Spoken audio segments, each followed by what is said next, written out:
So this week I'm going to be making a real-time chat app. I'll use React.js on the front end and Firebase on the back end to store the messages. Let's get started. First, let's set up our database and link it to our project. For this, let's open up Firebase, create a new app, and then we'll take the JavaScript object of the credentials and link it to our project. I'm going to store the actual credentials in a .env file so that when I push it to GitHub, the key won't be exposed.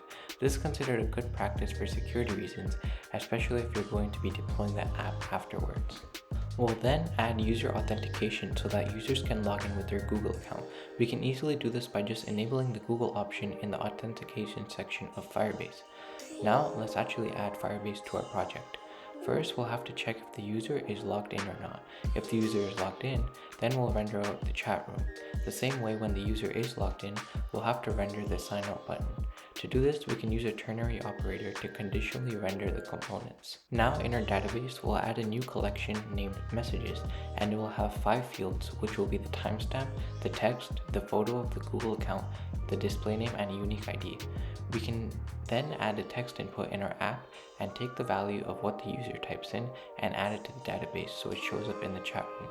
For styling this app, I use Tailwind CSS since it is much easier to use and it's also less time consuming. And with that, we have the chat app complete. Let me know what you guys think.